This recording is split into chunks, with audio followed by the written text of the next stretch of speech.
Hi there, this is Janet Gershen-Siegel, and this is ICM 590 from Quinnipiac, Project Management, Module 6. And today I'm going to talk about what happens when the client expects much more than the budget allows, because sometimes clients think they're going to get more for their money than you can possibly deliver. Now, the expectations from your client, rather, might be something like this. This is a scene from upstate New York. It's beautiful, it's big, and it's changing. But what the budget may allow might be a lot smaller. Instead of being the beautiful lake scene, it's only a few of the rocks. So it's small, it's kind of interesting, but it's also static. So there are some qualitative differences here. Now, it doesn't help if the client is like this, and in that case I mean Batman, not Robin. So yeah, that's going to be a problem there too. What can you do? Well, you can always use the facts, and I think you always should. So if you present objective, verifiable information as to why costs are going to be what they are, then the client really is going to have a lot more trouble arguing with that. You know, if you've got receipts, show them. If you've got, if you've got other comparable work that you've done, and you can say, well, this is what $10,000 will give you, and this is what $30,000 will give you, or whatnot. And here's what's different from what they got versus what you want, but here's where it's the same. I think that's going to go a long way. So samples of work they're very, very hard to argue with. Another thing is to use your education. And I mean not as a bludgeon. It's not like, oh, I'm the expert and you're not, so I know better than you. That's not what I'm talking about here. Rather, even though you're not the expert on everything, because that's impossible, your degree, your training, it's all still rather valuable. So why not put those things front and center into your marketing materials, so that at the very least, by some osmosis, your client is going to have an idea that, yeah, you know what you're talking about. You've got a background in this. And furthermore, continue with your education. I think that's just good advice anyway.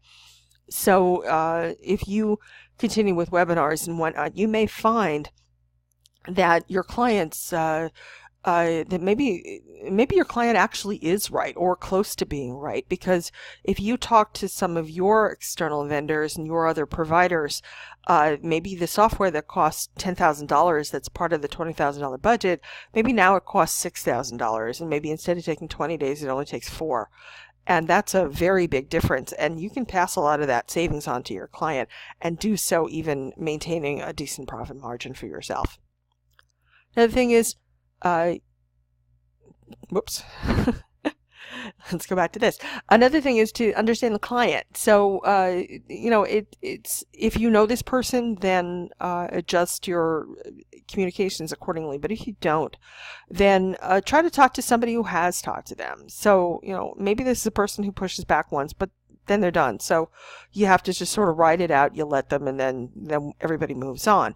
Or maybe they're never going to be convinced, and it doesn't matter what you do. And if that's the case, you might want to save your breath, or you might even want to find somebody else to work with. If they're going to dig their heels in and you just can't budge either, maybe this isn't a good arrangement.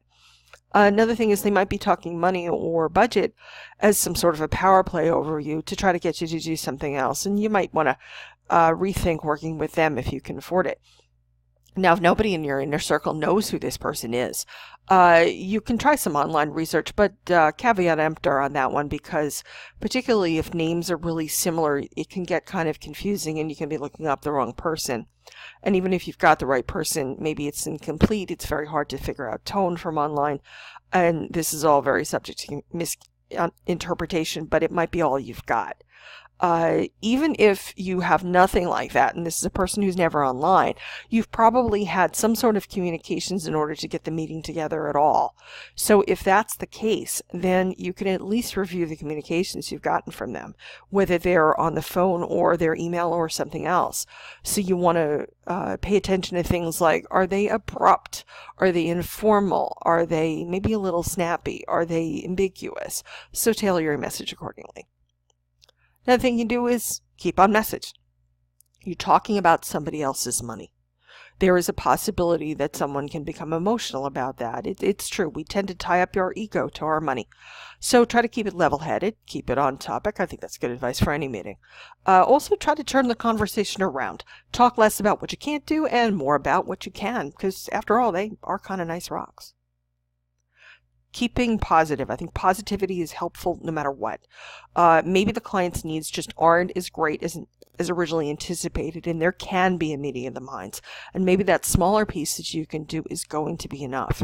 Or there could even be another solution. I mean, maybe the budget will be better later. And so if the project is delayed, maybe the two of you can get together later and it can work out just fine. But there's a warning that I've got to attach to that, which is that it's possible somebody else will come in and swoop up the work, or maybe the work will never happen. And finally, diplomatic communications, as always, they're very key. If your proposal is vague, then the client isn't going to understand why your costs are higher than your competitors. So clarity is also going to help you get the project done. So this is just a great bonus. Being clear in your communications is just a very good idea. And being diplomatic is always going to be wise, because even if you can't work with this person, even if it's just never going to happen, you're probably going to run into them at some point or another. So you don't want to burn that bridge. And finally, it might even be that the client isn't necessarily difficult. Maybe they just don't have the bucks right now. Or maybe they misunderstood what you initially said. And if that's the case, then explain again if you've got to. Try to be patient and try to assure understanding. One of the ways that I like to do that is by asking the person to kind of talk back to me, kind of respond back to me what they think I've just said to them. And if that's the case, and if there seems to be a misunderstanding, it can get cleared up then. And finally, after all, they might want even more. So you better clear that up quickly, because, oh my God, suddenly there's a canoe in there. Anyway, this is Janet Gershen-Siegel, and I'm looking forward to everybody else's contributions. Thanks for listening. Bye.